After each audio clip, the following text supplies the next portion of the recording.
അനൂപ്, SFIയുടെ കണ്ണില്ലാത്ത ക്രൂരതയ്ക്ക് വർഷങ്ങൾക്ക് മുമ്പ് ഒരു കണ്ണ് തന്നെ നഷ്ടപ്പെട്ട വ്യക്തിയാണ് താങ്കൾ. പൂക്കോട് ക്യാമ്പസിലെ ഈ ആൾക്കൂട്ട വിചാരണയെയും അതുപോലെ ഈ കൊലപാതകത്തെയും താങ്കൾ എങ്ങനെയാണ് കാണുന്നത്? അന്ന് താങ്കളോട് കാണിച്ച ക്രൂരത ഈ നരാധമന്മാർ ഇപ്പോഴും തുടരുന്നു, ഒരു മാറ്റവും ഇല്ല.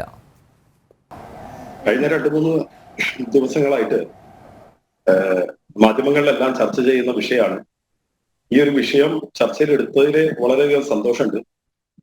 പക്ഷെ ഇത്തരത്തിലൊരു ഡിബേറ്റ് നടത്തുന്ന സമയത്ത് SFIക്കാരുമായി ബന്ധപ്പെട്ടിട്ടുള്ള ചർച്ചയായതുകൊണ്ട് തന്നെ അങ്ങ് ചോദിച്ച ചോദ്യത്തിനുള്ള മറുപടി ഇതിലെ അത്ര വലിയ പുതുമ കാണുന്നില്ല എന്നുള്ളതാണ്. കാരണം 2008 എന്താണോ എനിക്ക് സംഭവിച്ചത് അത് 2024 ആകുമ്പോഴും ക്യാമ്പസിലെ അതുപോലെ തന്നെ തുടരുന്നു എന്നതിന്റെ ഏറ്റവും അവസാനത്തെ ഉദാഹരണമാണ് സിദ്ധാർത്ഥിലൂടെ നമ്മൾ കണ്ടത്. സിദ്ധാർത്ഥന്റെ കൊലപാതകം അതാണ് കാണിച്ചു തരുന്നത് നമുക്ക് മുന്നിൽ. ഇവർക്ക് പണ്ട് മുതലേ ഉള്ള ഒരു സ്ട്രാറ്റജി ഉണ്ട്. SFI എന്ന് പറയുന്ന സംഘടനയ്ക്ക് പണ്ട് മുതലേ ക്യാമ്പസിൽ നടപ്പിലാക്കിക്കൊണ്ടിരിക്കുന്ന ഒരു സ്ട്രാറ്റജി ഉണ്ട്. ആ സ്ട്രാറ്റജിയിൽ നിന്ന് തെല്ലും മാറാതെ ഒന്നുകൂടി തീവ്രത കൂട്ടിക്കൊണ്ടുള്ള പ്രവർത്തനമാണ് 2024 ആകുമ്പോഴേക്കും നടക്കുന്നത് എന്നത് മാത്രമാണ് ഇതിലുള്ളൊരു വ്യത്യാസം. അത് ചിലപ്പോ മറ്റ് വിദ്യാർത്ഥി സംഘടനകള്, കുറച്ചുകൂടി പറഞ്ഞു കഴിഞ്ഞാൽ വർഗീയ സ്വഭാവമുള്ള സംഘടനകളെ പ്രവർത്തകരെ ഒരു പക്ഷേ SFIയിലേക്ക് നുഴഞ്ഞു കയറിയത് കൊണ്ടായിരിക്കാം ആ ഒരു മാറ്റം മാത്രം പ്രകടമാകുന്നത്. ആ മാറ്റം എത്രയേ ഉള്ളൂ, ആക്രമിക്കുന്ന സമയത്ത് അപ്പുറത്ത് നിൽക്കുന്ന വ്യക്തിയുടെ പൂർണ്ണമായിട്ടും നഗ്നനാക്കുന്നതിന് വേണ്ടിയിട്ട് അവരുടേതാവുന്ന വസ്ത്രങ്ങള് വലിച്ചു ഊരി വിദ്യാർത്ഥികളുടെ മധ്യത്തിൽ കൊണ്ടുവന്ന് ആക്രമിക്കുന്ന ഒരു പ്രവണത അത് 2008 നമുക്ക് അനുഭവിക്കേണ്ടി വന്നിട്ടില്ല.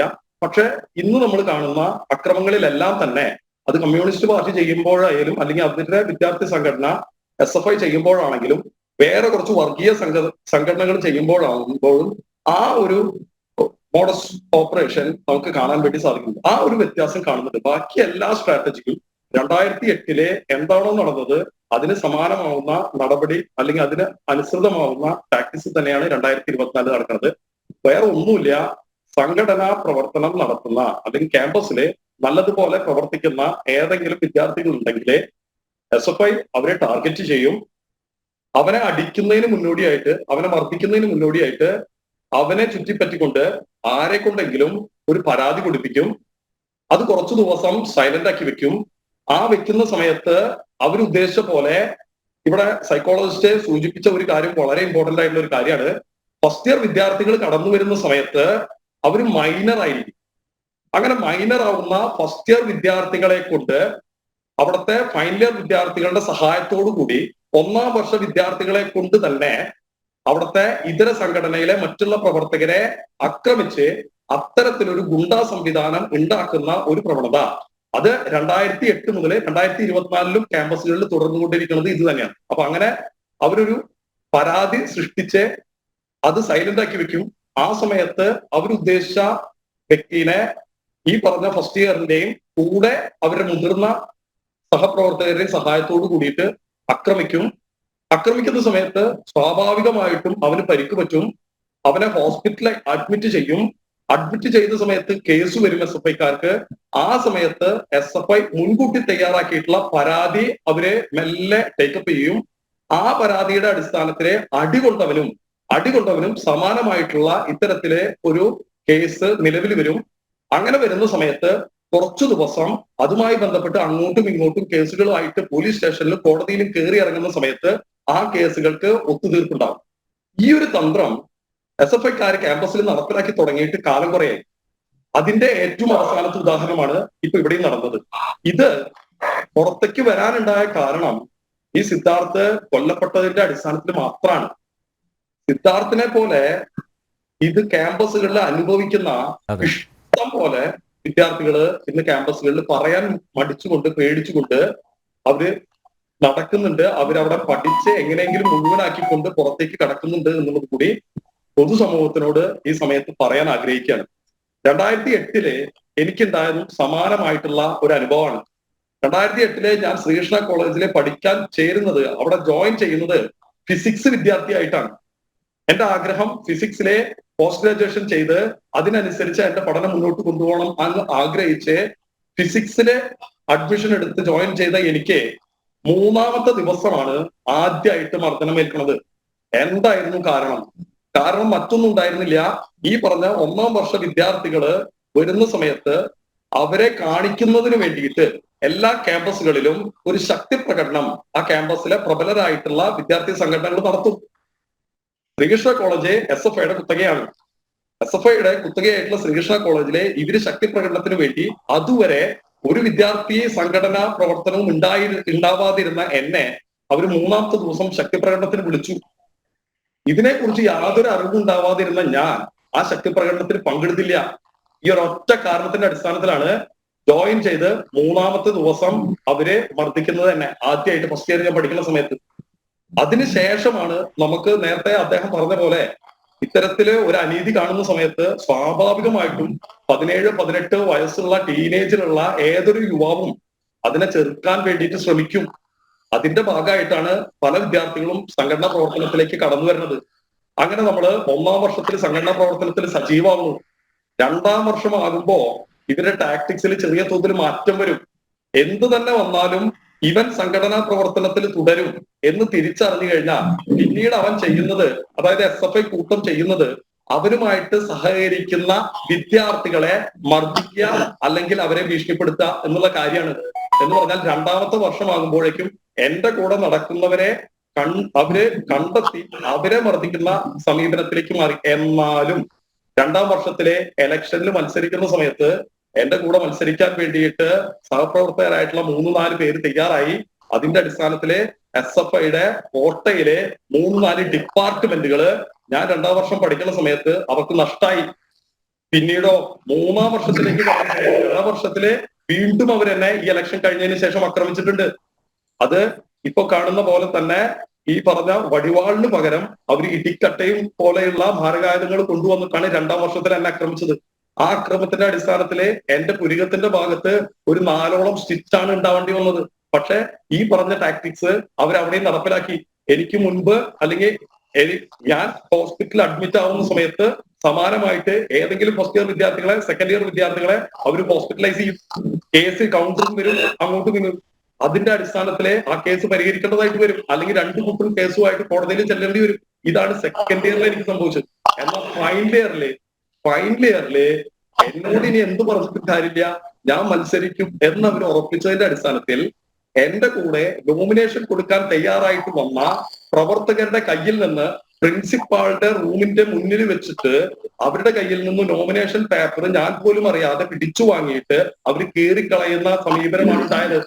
അങ്ങനെയാണ് 10 ജനറൽ സീറ്റുള്ള ശ്രീകൃഷ്ണ കോളേജിലെ ചെയർമാൻ സീറ്റിലേക്ക് മാത്രം എലക്ഷൻ നടക്കുന്നത്. അങ്ങനെ ചെയർമാൻ സീറ്റിലേക്ക് മാത്രം എലക്ഷൻ നടന്നിട്ട് അതിന്റെ ഫലം എന്തായിരുന്നു? ഈ പറഞ്ഞ പോലെ സെക്കൻഡ് ഇയർ ആകുമ്പോഴേക്കും ഫൈനൽ ഇയർ ആകുമ്പോഴേക്കും ആ ക്യാമ്പസിലെ മുഴുവൻ വിദ്യാർത്ഥികൾക്കും SFI എന്ന് പറയുന്ന സംഘടനയോട് വെറുപ്പും പുച്ഛുമാണ് ഉണ്ടാവുക. പക്ഷെ അത് പ്രകടിപ്പിക്കാൻ സാധ്യമില്ല. പക്ഷെ അവരൊക്കെ യൂണിയൻ നിലനിർത്തുന്നത് എന്തിന്റെ അടിസ്ഥാനത്തിലാണ്? ഫസ്റ്റ് ഇയർ വരുന്ന വിദ്യാർത്ഥികൾക്ക് ആദ്യ തവണത്തെ എലക്ഷൻ എന്ന് പറഞ്ഞു കഴിഞ്ഞാൽ അവർ കലാലയ ജീവിതത്തിലേക്ക് കടന്നു വന്നിട്ടുള്ള ആദ്യത്തെ തെരഞ്ഞെടുപ്പായിരിക്കും. ആ ആദ്യത്തെ തെരഞ്ഞെടുപ്പിലെ ഫസ്റ്റ് ഇയർ വിദ്യാർത്ഥികൾ എല്ലാവരും തന്നെ വോട്ട് ചെയ്യാൻ വേണ്ടിയിട്ട് വരും. പക്ഷെ അങ്ങനെയല്ല ഫൈനൽ ഇയർ വിദ്യാർത്ഥികൾ. ഫൈനൽ ഇയർ വിദ്യാർത്ഥികൾക്ക് അവസാന വർഷമാണ്. അവർ പഠിക്കുന്ന കാര്യത്തിൽ ശ്രദ്ധ കൊടുക്കുന്ന സമയത്താണ്. ഫൈനൽ ഇയർ വിദ്യാർത്ഥികളുടെ പകുതിയോളം വിദ്യാർത്ഥികൾ ഇലക്ഷന് വേണ്ടിയിട്ട് ആ ദിവസം വരില്ല. പക്ഷേ 2008 ഉണ്ടായത് അതല്ല. ഇത്ര കണ്ട് നെറുകേട് കണ്ടു മടുത്ത ക്യാമ്പസിലെ വിദ്യാർത്ഥികള് 2008 ഇലക്ഷന് വേണ്ടിയിട്ട് വന്നു. അവര് വോട്ട് രേഖപ്പെടുത്തിയതിന്റെ അടിസ്ഥാനത്തിലാണ് 2008 ഒരേ ഒരു സീറ്റില് മത്സരം നടന്നതില് വിജയിക്കാൻ വേണ്ടിയിട്ട് എനിക്ക് സാധിച്ചത്. പക്ഷേ അതിനുശേഷം എന്താ നടന്നത്? ശേഷം നടന്നത് ഈ അടുത്ത കാലത്ത് കേരളവർമ്മ കോളേജില് എന്താണോ ശ്രീകുട്ടന് സംഭവിച്ചത് അതിന് സമാനമായിട്ടുള്ള കാര്യങ്ങളാണ് 2008 ഇലക്ഷൻ നടന്ന ദിവസം ആ ക്യാമ്പസിൽ നടന്നത്. കാരണം ഈ പറഞ്ഞ വോട്ട് എണ്ണി തിട്ടപ്പെടുത്തിയതിനു ശേഷം എനിക്ക് ആ ക്ലാസ്സിൽ നിന്ന് പുറത്തു കിടക്കാൻ വേണ്ടിയിട്ട് സാധ്യയില്ല. ആദ്യ തവണ വോട്ട് എണ്ണി തീർന്നപ്പോ 40-ൽ കൂടുതൽ വോട്ടിന്റെ ഭൂരിപക്ഷം ഉണ്ടായിരുന്നു എനിക്ക്. ഇവരാവശ്യപ്പെട്ടു വീണ്ടും അത് എണ്ണണമെന്ന്. അധ്യാപകർക്ക് വേറെ ഒരു രക്ഷയില്ല. രണ്ടാമത് അധ്യാപകർ അവിടെ കൂടി നിന്നിട്ട് അവരെണ്ണി. രണ്ടാമത് എണ്ണിയ സമയത്ത് ആ ഭൂരിപക്ഷം 30ലേക്ക് ഒതുക്കിയവര് അത് എന്തിന്റെ അടിസ്ഥാനത്തിലാണ്? അവര് പറയും ഇത് തെളിഞ്ഞിട്ടില്ല, ഇത് മാറ്റിവെക്കണം, ഇത് കൂട്ടത്തിൽ ചേർക്കാൻ സാധിക്കില്ല. ഇത് പറഞ്ഞതിന്റെ അടിസ്ഥാനത്തില് രണ്ടാമത്തെ തവണ എണ്ണി. അപ്പൊ ആദ്യം ഒരു തവണ എണ്ണി വിജയിച്ചു, രണ്ടാമത്തെ തവണ എണ്ണി ഇപ്പൊ 40 വോട്ടിന്റെ ഭൂരിപക്ഷം വന്നു. മൂന്നാമത്തെ തവണ അവരെണ്ണി, മൂന്നാമത്തെ തവണ എണ്ണി അത് ആ ഭൂരിപക്ഷം 30ന്റെ അടുത്തേക്ക് ചുരുക്കി. നാലാമത്തെ വട്ടു എണ്ണണം എന്ന് പറഞ്ഞു. ആ സമയത്താണ് ഇനി എണ്ണല് സാധ്യാവില്ല എന്ന് പറഞ്ഞിട്ട് നമ്മൾ അവിടുന്ന് പിന്തിരിഞ്ഞു പോരാൻ തയ്യാറാവണത്. ആ സമയത്ത് ദൈവാനുഗ്രഹം പോലെ അവിടെ നിന്നിരുന്ന 2-3 അധ്യാപകരെ എന്റെ കൂടെ നിന്നിട്ട് ആ തെരഞ്ഞെടുപ്പ്, ആ പറഞ്ഞ വോട്ട് ഉണ്ടെന്ന റൂമിൽ നിന്ന്, ക്ലാസ്സിൽ നിന്ന് SFIക്കാരെ പുറത്താക്കിയിട്ട് എന്നെ റൂമിൽ കൂട്ടിയിട്ടു. നിങ്ങൾ മനസ്സിലാക്കണം, ഒരു ഇലക്ഷൻ നടന്ന് ഗുരുവായൂർ ദേവസ്വത്തിന്റെ കീഴിലുള്ള ക്യാമ്പസിൽ ഇലക്ഷൻ നടന്ന് ചെയർമാനായിട്ട് വിജയിച്ച എന്നെ ആ ക്ലാസ് റൂമിൽ പുറത്തു കിടക്കാൻ പറ്റാത്ത രീതിയിൽ അധ്യാപകർ കൂട്ടിയിട്ടു. എന്നിട്ട് അധ്യാപകർ എന്നോട് പറഞ്ഞതാ രസം, നീ നിന്റെ വീട്ടുകാരനെയോ അല്ലെങ്കിൽ നാട്ടിലത്തെ ആരെയെങ്കിലോ അല്ലെങ്കിൽ സംഘടനാ നേതാക്കന്മാരെയോ വിളിച്ചിട്ട് ക്യാമ്പസിലേക്ക് വരാൻ പറയേ, എന്നാലേ നിനക്ക് പുറത്തിറങ്ങി പോകാൻ പറ്റുള്ളൂ എന്ന്. ഇത് 2008 എന്നോട് ശ്രീകൃഷ്ണ കോളേജ് അധ്യാപകർ പറഞ്ഞതാ. എന്നിട്ട് ഞാൻ ഈ പറഞ്ഞ നാട്ടിലെ ആളുകളെയും അല്ലെങ്കിൽ സംഘടനാ പ്രവർത്തകരെയും വിളിച്ചു കൊണ്ടുവന്നിട്ടാണ് പോലീസ് സംരക്ഷണത്തിൽ നിന്ന് ചെയർമാനായിട്ട് വിജയിച്ച ഞാൻ ശ്രീകൃഷ്ണ കോളേജിൽ ഇറങ്ങിപ്പോയത്. ഇത്രയുമാണ് അവിടെ നടന്നത്. എന്നിട്ട് തിരിച്ചെനിക്ക് ക്യാമ്പസിലേക്ക് വരാൻ പറ്റുന്നതാ? ചെയർമാനായിട്ട് വിജയിച്ച എനിക്ക് പിന്നീട് ക്യാമ്പസിലേക്ക് വരാൻ പറ്റിയിട്ടില്ല. എനിക്ക് ഈ പറഞ്ഞ ഇലക്ഷന് ശേഷം എനിക്ക് എക്സാം വന്നു. എക്സാം വന്ന സമയത്ത് എനിക്ക് എന്തായാലും പോയി പരീക്ഷ എഴുതണം. അങ്ങനെ യൂണിവേഴ്സിറ്റി പരീക്ഷ, മനസ്സിലാക്കേണ്ടത് അതാണ്, ക്യാമ്പസിൽ നടത്തുന്ന ഒരു പരീക്ഷയല്ല, യൂണിവേഴ്സിറ്റി പബ്ലിക് എക്സാമില് എക്സാം ഹാളിൽ കയറി പരീക്ഷ പേപ്പർ വാങ്ങി ഇരുന്ന് പരീക്ഷ എഴുതണ എന്നെയാണ് പുറത്തുനിന്ന് വന്നിട്ടുള്ള SFIക്കാർ, ക്യാമ്പസിൽ SFIക്കാർ മാത്രമല്ല, പുറത്തുനിന്ന് വന്നിട്ടുള്ള CITUവിന്റെ DYFIയുടെയും അടക്കം ആളുകള് മാരകായുധങ്ങളുമായി വന്നിട്ട് ആക്രമിക്കുന്നത്. ഇവിടെ ക്യാമ്പസിലെ പബ്ലിക് എക്സാം, യൂണിവേഴ്സിറ്റി എക്സാം എഴുതുന്ന സമയത്ത്. മനസ്സിലാക്കേണ്ട കാര്യം അത്. അങ്ങനെ ആക്രമിച്ചതിന്റെ അടിസ്ഥാനത്തില് എന്താ ഉണ്ടായത്? ആദ്യം ഈ പറഞ്ഞ പോലെ തേനീച്ചക്കൂടെ ഇളകി വരണ പോലെയാണല്ലോ അവര് വരിക. അവര് വന്നു, ആദ്യത്തെ 1-2 പിന്നീട് നമുക്ക് സാധ്യാവില്ല, ഏതൊരു വ്യക്തിക്കും അത് സാധ്യാവില്ല. അങ്ങനെയാണ് നമുക്ക് ഈ പറഞ്ഞ പോലെ മർദ്ദനേൽക്കുന്നത്. അതിന്റെ അടിസ്ഥാനത്തില് ആദ്യത്തെ ഒരടി വന്നു വീണത് എന്റെ ഇടത് കണ്ണിന്റെ ഭാഗത്താ. അതോടുകൂടി കണ്ണ് ബൾജ് ചെയ്ത് അത് പുറത്തേക്ക് വന്നു. അപ്പൊ പിന്നെ നമുക്ക് പ്രത്യേകിച്ച് ഒന്നും ചെയ്യാനില്ല. നമ്മള് ഈ പറഞ്ഞ പോലെ വൈറ്റ് ഷർട്ടും അതുപോലെ തന്നെ വൈറ്റ് ധോത്തിയും ധരിച്ചിട്ട് രാഷ്ട്രീയം കളിക്കാത്ത ഒരു വിദ്യാർത്ഥി ആയതുകൊണ്ട് പക്ക ഫുൾ സ്ലീവും ഷൂസും ഒക്കെ ഇട്ടിട്ട് ക്യാമ്പസിൽ പോയി പഠിക്കാൻ വേണ്ടിയിട്ട് പോയിരുന്ന ഞാൻ എന്റെ പോക്കറ്റിൽ നിന്ന് കർച്ചീഫ് എടുത്തിട്ട് ഞാൻ എന്റെ കണ്ണ് കുത്തി, ഇടത്തെ കണ്ണ്. ആദ്യം ഞാൻ ചിന്തിച്ചത് അത് കണ്ണിലേക്ക് ബ്ലഡ് ആയതുകൊണ്ട് കാഴ്ച നഷ്ടപ്പെട്ടതായിരിക്കുന്ന. എനിക്ക് തിരിച്ചറിയാൻ പറ്റിയില്ല. പിന്നീടാണ് മനസ്സിലായത് കണ്ണ് പൂർണ്ണമായിട്ട് ബൾജ് ചെയ്ത് പുറത്തേക്ക് വന്നിട്ടുള്ള സിറ്റുവേഷൻ ആണ് ഉള്ളത് എന്നുള്ളത്. ഞാൻ ആ അടി കിട്ടിയതിന്റെ അടിസ്ഥാനത്തില് ഞാന് ബെഞ്ചിന്റെ ഇടയിലേക്ക് വീഴുന്ന ഒരു സിറ്റുവേഷൻ ഉണ്ടായി. അങ്ങനെ ബെഞ്ചിന്റെ ഇടയിലേക്ക് വീണതിന്റെ ഒരൊറ്റ കാരണം കൊണ്ടാണ് ഇന്ന് ജീവനോടെ നിങ്ങൾക്ക് എല്ലാവർക്കും അല്ലെങ്കിൽ എന്റെ രക്ഷകർത്താക്കൾക്ക് എന്നെ കാണാൻ വേണ്ടിയിട്ടുള്ള സാധ്യമായത് എന്നുള്ളത് ഈ സമയത്ത് ഓർക്കണം. കാരണം എന്താ? അവര് കൊണ്ടുവന്ന ആയുധങ്ങൾക്ക് നീളം കൂടുതലായിരുന്നു. കൊണ്ടുവന്ന ഈ പറഞ്ഞ ഇരുമ്പിന്റെ പൈപ്പ് ഉപയോഗിച്ച് ബെഞ്ചിന്റെ ഇടയിൽ വീണ എന്നെ പൂർണ്ണമായിട്ട് അടിക്കാൻ വേണ്ടിയിട്ട് അവർക്ക് സാധ്യമായില്ല. പക്ഷെ ഉണ്ടായത് എന്താ? 2 കാലുകളും എന്റെ ബെഞ്ചിന്റെ പുറത്താണ് ഉണ്ടായിരുന്നത്.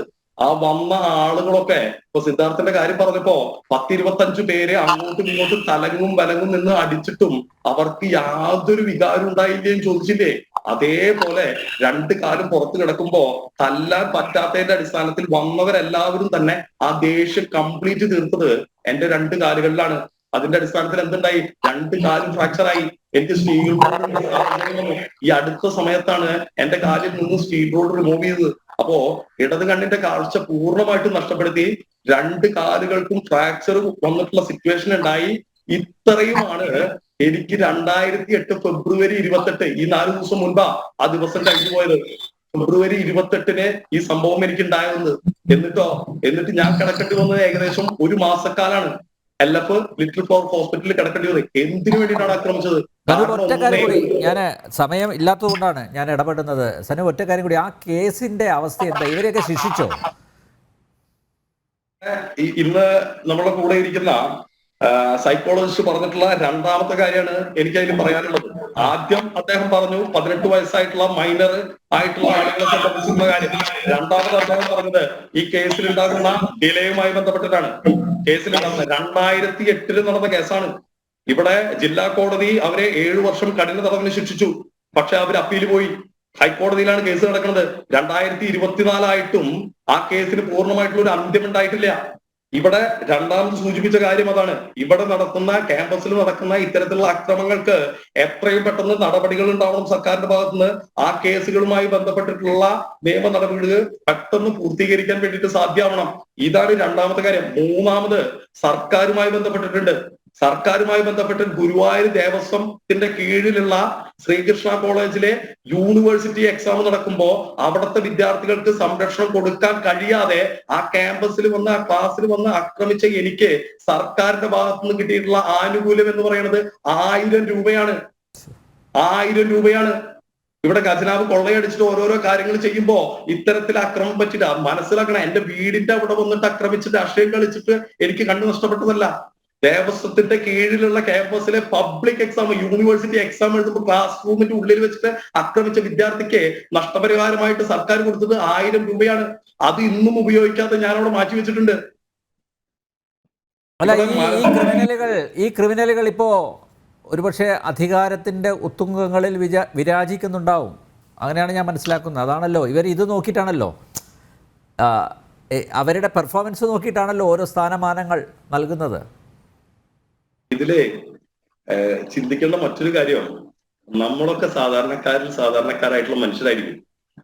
ക്യാമ്പസില് ഇങ്ങനെയുള്ള കാര്യങ്ങൾ ചെയ്യുമ്പോൾ നമുക്ക് ഒരു 18 to 22 വയസ്സായിരിക്കും. ഇപ്പൊ എന്റെ വിഷയം കഴിഞ്ഞിട്ട് 2008 കഴിഞ്ഞിട്ട് ഇപ്പോ 2024 നമ്മളുടെ മാനസിക തലം മാറും.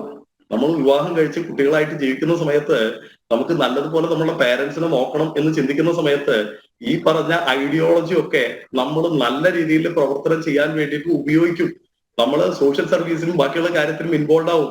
ഡയറക്റ്റ് ഇത്തരത്തിലുള്ള ആക്രമണത്തിൽ നിന്ന് നമ്മൾ വിട്ടുപോകുന്ന രീതിയില് ഇത്തരത്തിലുള്ള ആളുകൾ മാറും. SFIക്കാര് അല്ലെങ്കിൽ കമ്മ്യൂണിസ്റ്റ് പാർട്ടിയുടെ പ്രത്യയശാസ്ത്രം ഉള്ളവര് ഈ പറഞ്ഞ ക്രിമിനൽ മെന്റാലിറ്റിയോട് കൂടി പ്രവർത്തിക്കുമ്പോൾ നമ്മൾ ആ വശത്തേക്ക് നോക്കാതെ നമ്മൾ ചെയ്യേണ്ടതാവുന്ന സോഷ്യൽ സർവീസിലൂടെ സംഘടനാ പ്രവർത്തനം ചെയ്തിട്ട് അത്തരത്തിലുള്ള ആളുകൾ മുന്നോട്ട് പോകുന്നത് നമുക്ക് സമൂഹത്തിൽ നോക്കിക്കഴിഞ്ഞാൽ കാണാൻ വേണ്ടിയിട്ട് സാധ്യമാവും. അതേ പാത തന്നെയാണ് നമ്മളും പിന്തുടർന്നിട്ട് മുന്നോട്ട് പോകുന്നത്. നമുക്കറിയാൻ പറ്റും സദാനന്ദ മാഷ് എങ്ങനെയാണ് സംഘടനാ പ്രവർത്തനം ചെയ്യുന്നത് എന്നുള്ളത്. അപ്പോ നമ്മള് ഒരു കാരണവശാലും അവർ ചെയ്യുന്ന ആ സമീപനത്തില് അതേ രീതിയിൽ തിരിച്ചടിക്കാൻ വേണ്ടിയിട്ടോ അല്ലെങ്കിൽ അതേ രീതിയിൽ ആശയം വളർത്താൻ വേണ്ടിയിട്ടോ നമ്മൾ ആരും ശ്രമിക്കാറില്ല എന്നുള്ളതാണ് ഇതിലെ നിജസ്ഥിതി. അവര് ഏത് സ്ഥാനത്തിരുന്നാലും നമ്മൾ ആ വശത്തേക്ക് നോക്കാറില്ല. അവരാണ് ഈ രാഷ്ട്രീയത്തിന്റെ ചൂട് പറ്റിയിട്ട് വരാൻ പോകുന്ന തലമുറയെ നശിപ്പിക്കുന്നത്. ഒരു കാര്യം രക്ഷകർത്താക്കളോടായിട്ട് സൂചിപ്പിക്കാനുള്ളത് ഇതാണ്: നിങ്ങളുടെ മക്കൾക്ക് നല്ലതുപോലെയുള്ള ഒരു ഭാവി ഉണ്ടാവണം എന്നുണ്ടെങ്കിലേ, അവർ ക്യാമ്പസുകളിൽ പഠിക്കുന്നുണ്ടെങ്കിൽ രക്ഷകർത്താക്കളും മനസ്സിലാക്കേണ്ടത് ഇത്രയേ ഉള്ളൂ: തങ്ങളുടെ മക്കള് SFIയിലല്ല പ്രവർത്തിക്കുന്നത് എന്നുള്ളത് ഉറപ്പുവരുത്തണം. SFIയിലല്ല പ്രവർത്തിക്കുന്നത് എങ്കിൽ അവർ 100% ഉറപ്പാക്കാൻ സാധ്യവും. അവരുടെ സ്വഭാവത്തില് വലിയ തോതിലുള്ള ബുദ്ധിമുട്ടുകള് ഭാവിയിൽ ഉണ്ടാവില്ല. അവരുടെ സ്വഭാവം നന്നായിരിക്കും എന്നുള്ള കാര്യത്തിൽ അവർക്ക് ഉറപ്പിക്കാം. അതുപോലെ തന്നെ ഇതര സംഘടനകളുടെ ഭാഗത്തുനിന്നുള്ള അക്രമങ്ങളും അവർക്ക് നേരിടേണ്ടി വരില്ല. ഇത്രയും കാര്യങ്ങൾ രക്ഷകർത്താക്കൾക്ക് ഉറപ്പ് കൊടുക്കാൻ വേണ്ടിയിട്ട് നമുക്ക് സാധ്യമാവും. അതാണ് രക്ഷകർത്താക്കൾ ശ്രദ്ധിക്കേണ്ടത്. ഇന്ന് കാണുന്ന സമൂഹത്തിലെ ഈ അരാജകത്വം മാറാൻ ക്യാമ്പസിലെ പ്രവർത്തനം നല്ലതുപോലെ കൊണ്ടുപോകണതിന്റെ ഭാഗമായിട്ട് ഇത്തരത്തിലുള്ള ക്രിമിനൽ സംഘങ്ങളെ ക്യാമ്പസുകളിൽ വളരാൻ വേണ്ടിയിട്ട് അനുവദിക്കരുത്. അതിന് മാനേജ്മെന്റും സർക്കാരും ലിന്തോ കമ്മിറ്റിയും ഒക്കെ ഉണ്ടായിരുന്നു. പക്ഷെ അതൊന്നും ഇപ്പൊ എങ്ങനെയൊക്കെയാണ് നടപ്പിലാവുന്നത് എന്നുള്ളതിനെ കുറിച്ചിട്ടൊക്കെ ഒരു ചർച്ചയൊക്കെ നടത്തി അത് ക്രമാതീതമായി നമുക്ക് നടപ്പിലാക്കാൻ സാധിക്കുകയാണെങ്കിൽ, ക്യാമ്പസിൽ അക്രമമില്ലാത്ത രീതിയിൽ സംഘടനാ പ്രവർത്തനം കൊണ്ടുപോകാൻ പറ്റുകയാണെങ്കിൽ അത്രയും നന്നായിരിക്കും എന്നുള്ളത് മാത്രമാണ് ഈ സമയത്ത് എനിക്ക് സൂചിപ്പിക്കാനുള്ളൂ. നല്ലൊരു സന്ദേശമാണ് താങ്കൾ നൽകിയിരിക്കുന്നത്. ശ്രീ ഷിബു, എന്തായാലും തെളിവെടുപ്പ് പേഴ്സൺ ആരംഭിച്ചിട്ടുണ്ട്.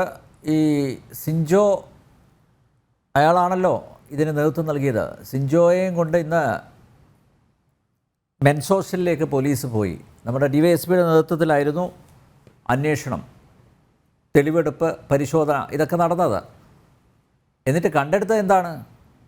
കേബിൾ വയറ്, ഗ്ലൂ ഗണ്ണ്, ചെരുപ്പ്, ഇതാണ് മാരകായുധങ്ങൾ. അപ്പം അതുകൊണ്ടാണ് ഈ തെളിവെടുപ്പിനെ പ്രഹസനം എന്ന് തന്നെ പറയുന്നത്. ഷിബു, പോലീസുമായി ബന്ധപ്പെട്ടിരുന്നോ? അന്വേഷണത്തിൽ ഇപ്പോൾ പുരോഗമിക്കുന്ന അന്വേഷണത്തിൽ നിങ്ങൾ തൃപ്തരാണോ? അന്വേഷണവുമായി ബന്ധപ്പെട്ട് DYSP കൽപ്പറ്റ DYSP സാറ് ഇന്നലെ വിളിച്ചിരുന്നു. അപ്പോൾ കാര്യങ്ങൾ തിരക്കി അദ്ദേഹത്തിനോട്. അദ്ദേഹം പറയുന്നത് അന്വേഷണം ഇത് 18 വരെയും റിമാൻഡ് ചെയ്തിട്ടുണ്ട്, കുറച്ച് പേരെ തെളിവെടുക്കേണ്ടതിലേക്കുണ്ട്, കുറച്ച് പേരുടെ തെളിവെടുപ്പ് പൂർത്തിയായിട്ടുണ്ട്, ആ നടപടികളൊക്കെ ചെയ്യുന്നുണ്ടെന്ന് പറഞ്ഞു. പക്ഷേ ഞാൻ നമ്മുടെ കാര്യം കൂടെ പറഞ്ഞു. സാർ, ഇത് ദുർബലപ്പെട്ട വകുപ്പുകളാണ് ചുമത്തുവാൻ പോകുന്നത് എന്നുള്ള ഒരു അറിവ് ലഭിക്കുന്നുണ്ട്. അത്തരത്തിൽ ഈ കേസ് വളരെ ദുർബലപ്പെട്ടു പോകുന്ന അവസ്ഥയിലേക്കാകുന്നു പോകുന്നത്. ഈ തെളിവെടുപ്പ് നടത്തി കൃത്യമായ വകുപ്പുകൾ ചുമത്തി കൊണ്ടുപോയാൽ മാത്രമേ കേസ് നിലനിൽക്കുകയുള്ളൂ എന്നും അദ്ദേഹത്തിനോട് ധരിപ്പിക്കുകയുണ്ടായി. ഞങ്ങളുടെ ആശങ്കകളെല്ലാം അദ്ദേഹത്തെ അറിയിച്ചു. അപ്പോഴും അദ്ദേഹം അനുഭാവപൂർവമായി അത് കൃത്യമായി അന്വേഷണം നടത്തി ചെയ്യുമെന്നാണ് പറഞ്ഞിട്ടുള്ളത്. പക്ഷേ ഇപ്പം സാറ് പറഞ്ഞതുപോലെ ഞാനും കണ്ടു, തെളിവെടുപ്പെന്ന് പറഞ്ഞുകൊണ്ട് വന്ന അയാൾ ഒരു ചെറിയ വയർ കഷണവും ഇതൊക്കെ എടുത്ത് കാണിച്ചു കൊടുക്കുന്നതായിട്ട് കണ്ടു. പക്ഷേ പോസ്റ്റ്മോർട്ടം റിപ്പോർട്ടിൽ നമ്മളെല്ലാവരും മനസ്സിലാക്കിയതാണ് ഇരുമ്പ് ദണ്ട് കൊണ്ട് ശക്തമായ അടി ശരീരത്തിൽ പല ഭാഗങ്ങളിലുണ്ട് എന്നും ഇരുമ്പ് കമ്പി അതോടൊപ്പം തന്നെ തടി കൊണ്ടുള്ള വലിയ കമ്പ് ഭാരമുള്ള വസ്തുക്കൾ കൊണ്ട് ശക്തമായി അടിക്കുകയും കസേരയിൽ കെട്ടിവെച്ച് ചവിട്ടി തള്ളിയിടുകയും ഒക്കെ ചെയ്തു എന്നാണ് പോസ്റ്റ്മോർട്ടം റിപ്പോർട്ടിലുള്ളത്. അപ്പോൾ അത്തരത്തിലുള്ള ആയുധങ്ങളൊന്നും അവിടെ കണ്ടില്ല. ചെരുപ്പൊക്കെ എടുത്തിട്ട് അളക്കുന്ന കണ്ടു. അതേപോലെ ചെരുപ്പും ഒരു വയർ കഷണവും അതൊക്കെയാണ് കണ്ടതായിട്ട് കാണുവാൻ കഴിഞ്ഞത്. അപ്പം എങ്ങനെയാണ് ഇതിൻ്റെ പോക്ക് എന്ന് ഇപ്പോൾ നമുക്ക് മനസ്സിലാവുന്നില്ല. എന്നാലും ഇതിൽ ശക്തമായി തെളിവ് സൃഷ്ടിക്കാതെ അവരെ രക്ഷിക്കുന്ന നടപടിയാണ് സ്വീകരിക്കുന്നതെങ്കിൽ ഞങ്ങൾക്ക് വളരെ സങ്കടമുണ്ട്. എങ്കിൽ ഞങ്ങൾ മറ്റുള്ള മാർഗങ്ങൾ സ്വീകരിക്കേണ്ടതായിട്ടും വരും. അപ്പോൾ ഈ അന്വേഷണം ഏത് രീതിയിൽ പോകുമെന്നും ഒന്നും നമ്മൾ സാധാരണക്കാരാണ്, സ്വാധീനമില്ല, വെളിയിൽ നിന്നും ആരും സഹായിക്കാനില്ല. മറ്റതാണെങ്കിൽ നമുക്കറിയാം, പ്രതിഭാഗത്തിരിക്കുന്ന ആളുകൾ കൊലയാളികൾ എന്ന് പറയുന്നത് ആ കോളേജിലെ തന്നെ പല പ്രത്യേക സംഘടനയിലെ പ്രവർത്തകരാണ്. അപ്പോൾ അവർക്ക് ബാഹ്യമായ വളരെ സപ്പോർട്ട് അവർക്ക് ലഭിക്കുന്നുണ്ട്. ഞങ്ങളെപ്പോലുള്ളവർക്ക് ഒരു സപ്പോർട്ടും ഇല്ല. നമ്മൾ സാധാരണ പൗരനാണ്, ഒരു രാഷ്ട്രീയ പിൻബലമില്ല. അത്തരത്തിൽ നമുക്ക് നീതി ലഭിക്കുന്നത് എവിടെ നിന്നും ആണെന്ന് അറിയാനും കഴിയുന്നില്ല. അപ്പം നമ്മുടെ നീതി നമ്മളായിട്ട് കണ്ടെത്തേണ്ടതുണ്ട്.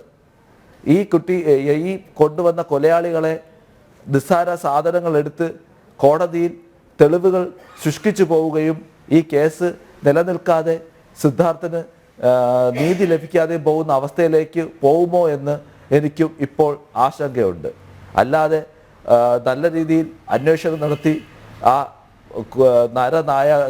നരാധിപന്മാർ കൊന്നുകളഞ്ഞ സിദ്ധാർത്ഥന് ഒരു നീതി നീതി ലഭിക്കണമെന്നാണ് എനിക്ക് ഈ നിയമജ്ഞരോട് പോലീസ് വകുപ്പിനോട് അഭ്യർത്ഥിക്കാനുള്ളത്.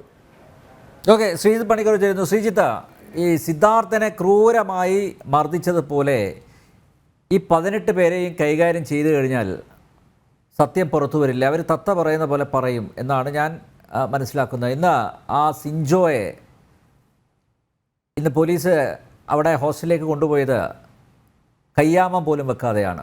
ഇതാണ് പോലീസിൻ്റെ രീതി. ആർഷോയെ കൊണ്ടുപോയത് നമ്മൾ കണ്ടതാണല്ലോ, അതുപോലെയാണ് സിഞ്ചോയെയും ഇന്ന് കൊണ്ടുപോയത്. ഈ കേസിൽ അന്വേഷണം അത് സത്യസന്ധമായി സുതാര്യമായി മുന്നോട്ട് പോകുന്നുണ്ട് എന്ന് കരുതുന്നുണ്ടോ? കാരണം പ്രതികളെല്ലാം ഹാപ്പിയാണെന്നാണ് മനസ്സിലാക്കുന്നത്. ഈ സിഞ്ചോ തന്നെ പറഞ്ഞിട്ടുണ്ട്, ഒരു കാരണവശാലും നിങ്ങൾ ഭയപ്പെടരുത്, നമ്മുടെ പാർട്ടി സംരക്ഷിക്കും എന്ന ഒരു ഉറപ്പ് ഇവർക്ക് കൊടുത്തിരിക്കുന്നതും സിഞ്ചോയാണ്. ശ്രീ അനിൽ, ഈ വിഷയത്തിൽ കൃത്യമായ രീതിയിലുള്ള അന്വേഷണം നടക്കട്ടെ എന്ന് പ്രത്യാശിക്കാൻ മാത്രമേ നമുക്ക് കഴിയുകയുള്ളൂ.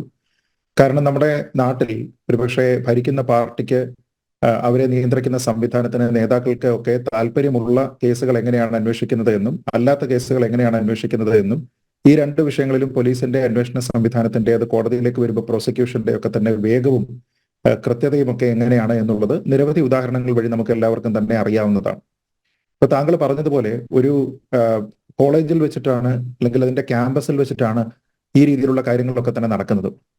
ഒരു പ്രദേശത്ത് ഏതെങ്കിലും ഒരു പ്രത്യേക കൂട്ടരുടെ മാത്രമായിട്ടുള്ള ഒരു നിയമം അവിടെ നടപ്പാക്കുക എന്ന് പറയുകയും അവർ തന്നെ എന്തെങ്കിലും രീതിയിലുള്ള തെറ്റുകൾ, കുറ്റങ്ങളൊക്കെ കണ്ടെത്തി കഴിഞ്ഞതിന് ശേഷം അവർ തന്നെ വിചാരണ നടത്തി എന്താണ് ശിക്ഷ എന്ന് തീരുമാനിക്കുകയും ചെയ്യുന്നതിന് നമ്മൾ ഇന്ന് പറയുന്നത് താലിബാനിസം എന്നാണ്. അപ്പൊ അവിടെ നടന്നിരിക്കുന്നത് ഒരു റാഗിംഗ് എന്ന പേരിലൊന്നും നമുക്ക് പറയാൻ കഴിയില്ല. കാരണം റാഗിംഗ് എന്ന് പറയുന്നത് സാധാരണ രീതിയിൽ നടക്കുന്നത് തന്നെ ഒരു കോളേജിലേക്ക് പുതുതായിട്ട് പ്രവേശിക്കുന്ന വിദ്യാർത്ഥികളോട് സീനിയേഴ്സ് കാണിക്കുന്ന ഒരു കാര്യമാണ് ഈ റാഗിംഗ് എന്ന് പറയുന്നത്. അതല്ലാതെ 2ാം വർഷ വിദ്യാർത്ഥിക്ക് ഒരുപക്ഷെ അവരുടെ സീനിയർ ആൾക്കാരിൽ നിന്നൊന്നും റാഗിംഗ് തന്നെ നേരിടേണ്ടി വരുന്ന ഒരു സാഹചര്യമില്ല. അപ്പൊ അതിനെ അങ്ങനെ ആ നിലയ്ക്ക് ലഘൂകരിച്ച് കാണേണ്ടുന്ന ഒരു കാര്യമില്ല. വളരെ സീരിയസ് ആയിട്ടുള്ള ഒരു ക്രിമിനൽ ആക്ടിവിറ്റിയാണ് അവിടെ നടന്നിരിക്കുന്നത്. നമ്മുടെ ഇന്നത്തെ സാമൂഹ്യ അർത്ഥത്തിൽ നമ്മളത് പറഞ്ഞു കഴിഞ്ഞാൽ അവിടെ താലിബാനിസം തന്നെയാണ് നടപ്പാക്കാനായിട്ട് അവിടെ ശ്രമിച്ചിരിക്കുന്നത്.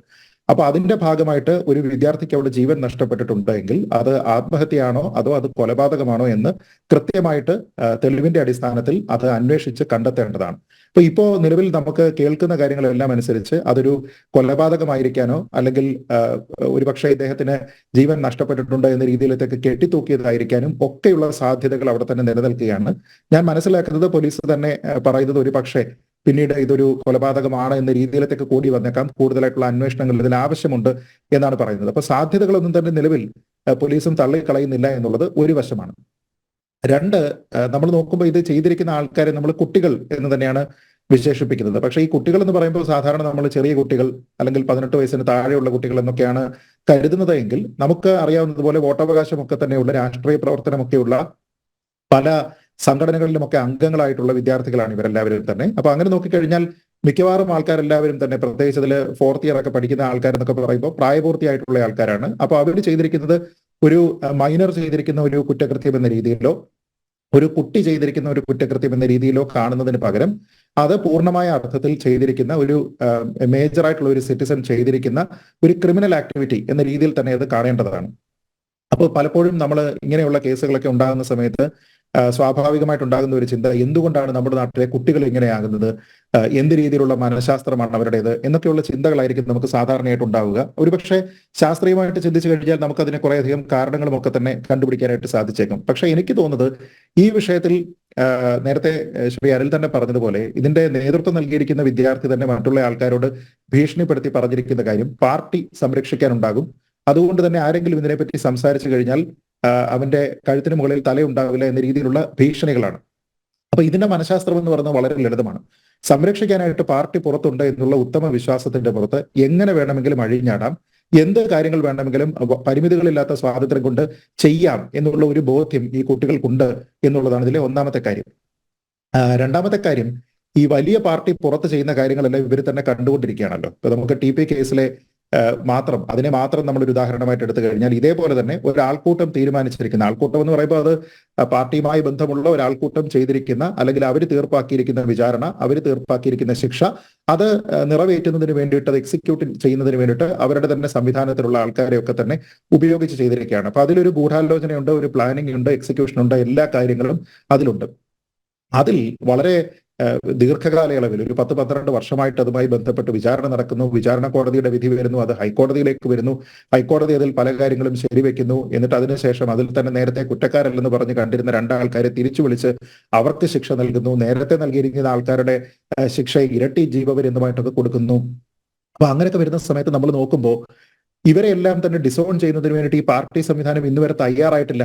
നമ്മൾ കണ്ടതാണല്ലോ, അതിലെ കുറ്റവാളിയായിട്ടുള്ള, പ്രതി എന്നല്ല, കോടതി കുറ്റം കണ്ടെത്തി ശിക്ഷിച്ച് ആ ശിക്ഷ അനുഭവിച്ചുകൊണ്ടിരുന്ന കാലയളവിൽ മരണപ്പെട്ടയാളാണ് കുഞ്ഞനന്തൻ. അപ്പൊ അങ്ങനെ പ്രതി എന്നല്ല, നേരെ മറിച്ച് ശിക്ഷ അനുഭവിച്ചുകൊണ്ടിരുന്ന ഒരു കുറ്റവാളി, അങ്ങനെയുള്ള ഒരു കുറ്റവാളി മരിക്കുന്ന സമയത്ത് കാണ്ഡമായിട്ട് അദ്ദേഹത്തെക്കുറിച്ച് അനുശോചന കുറിപ്പുകളൊക്കെ എഴുതി വിടുന്നത് ആരൊക്കെയാണ്? നമ്മുടെ നാട്ടിലെ മുഖ്യമന്ത്രിയാണ്. അതേപോലെ തന്നെ ഇപ്പോ അവിടെ മത്സരിക്കുന്ന ഇടതുപക്ഷത്തിന്റെ നേതാവായിട്ടുള്ള ശ്രീമതി KK ശൈലജയാണ്. ഇങ്ങനെയുള്ള ആൾക്കാരുണ്ട്. മനുഷ്യത്വത്തിന്റെ ഒക്കെ പ്രതീകമായിട്ടൊക്കെ തന്നെ നമ്മുടെ സോഷ്യൽ മീഡിയയിൽ, സൈബർ ഇടങ്ങളിലൊക്കെ ആൾക്കാർ വാഴ്ത്തി പാടുന്ന ആൾക്കാരാണ് ഇവരെല്ലാം.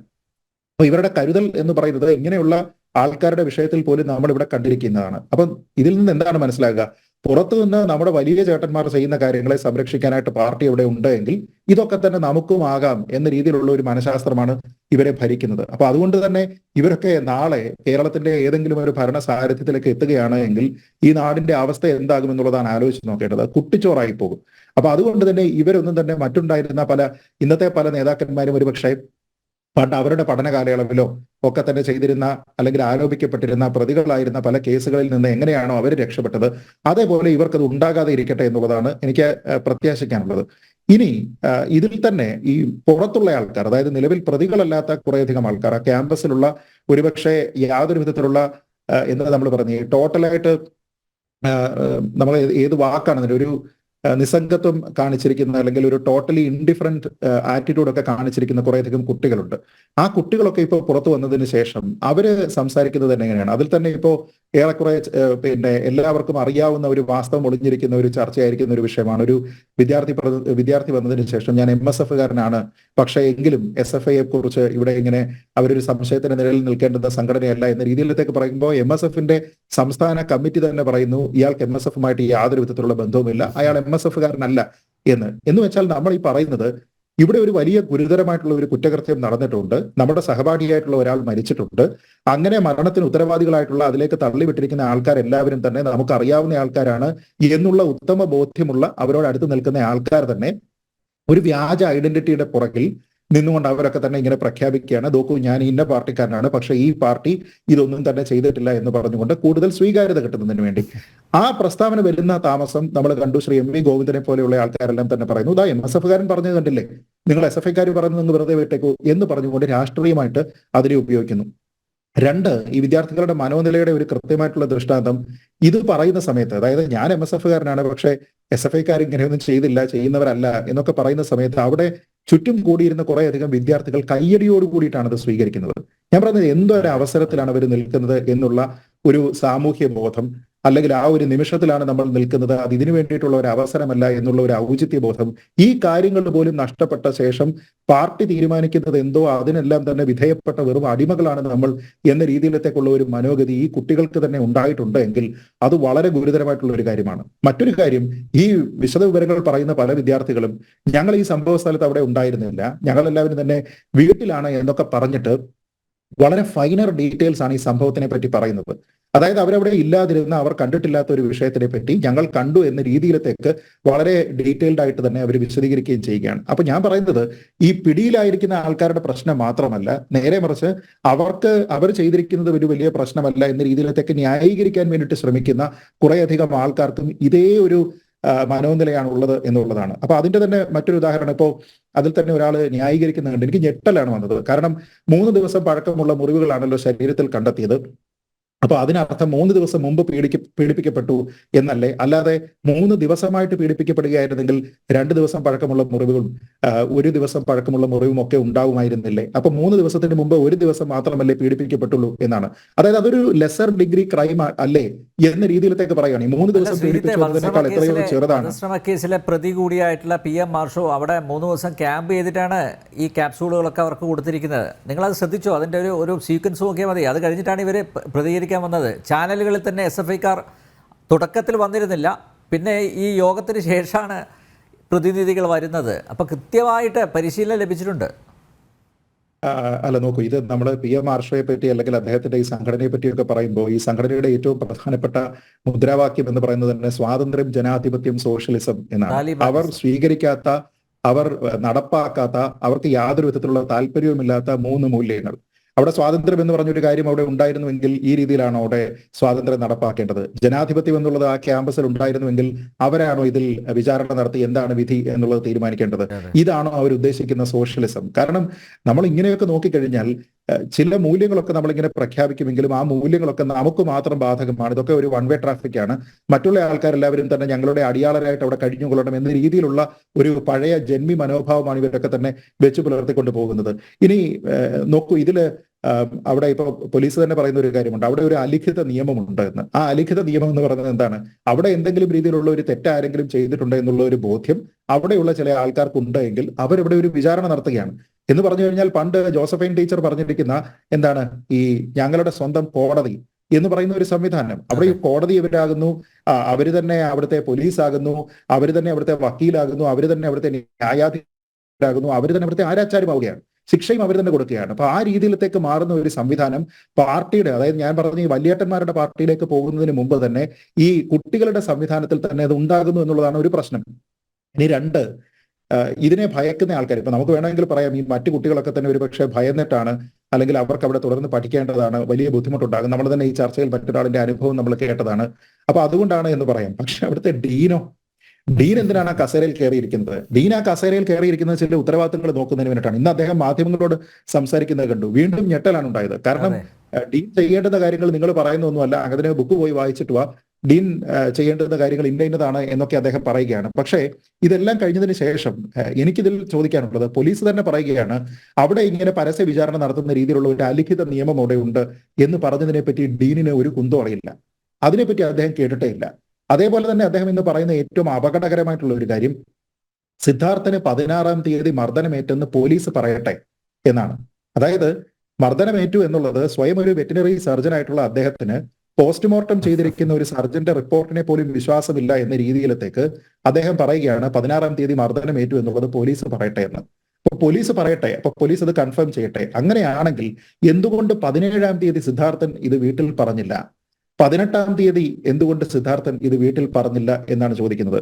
ഏതാണിത്? നമ്മൾ ഈ പരാതി നൽകിയില്ല, ഏത് അടികൊണ്ട് വീണ് കിടക്കുന്ന സിദ്ധാർത്ഥൻ എന്തുകൊണ്ട് എനിക്ക് പരാതി നൽകിയില്ല എന്നുകൂടി ചോദിച്ചു. മാത്രമല്ല വിദ്യാർത്ഥികളോട് പറഞ്ഞത്, അവിടെ ഹോസ്റ്റലിലുള്ള കുട്ടികളോട് പറഞ്ഞത്, നിങ്ങൾ പാനിക് ആവേണ്ട, എല്ലാവരും റെഗുലർ ക്ലാസ്സിലോട്ട് പോകണം എന്ന് നിർദ്ദേശിച്ച ഡീനാണ് ഈ മഹാമനുഷ്യൻ.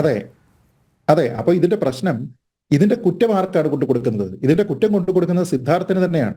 നോക്കൂ, സിദ്ധാർത്ഥൻ എന്തെങ്കിലും തെറ്റ് ചെയ്തിട്ടുണ്ടോ ഇല്ലയോ എന്നുള്ളത് തീരുമാനിക്കാനുള്ള അവകാശമോ അധികാരമോ റാഗിങ്ങിന്റെ വിഷയം ഒഴികെ ബാക്കി ഒരു കാര്യത്തിലും അവിടുത്തെ ഡീനിനില്ല. അതേപോലെ തന്നെ അവിടെയുള്ള വിദ്യാർത്ഥി സംഘടനകൾക്കില്ല, അവിടെയുള്ള ഒരു വ്യക്തിക്കുമില്ല. അദ്ദേഹം എന്തെങ്കിലും തെറ്റ് ചെയ്തിട്ടുണ്ടോ ഇല്ല എങ്കിലും നമ്മുടെ നാട്ടിലുള്ള ഒരു വ്യവസ്ഥാപിതമായിട്ടുള്ള സംവിധാനം വഴിയാണ് അതിലൊരു പരാതി ഉണ്ടെങ്കിൽ പോലും അത് തീർപ്പ് കൽപ്പിക്കപ്പെടേണ്ടത്.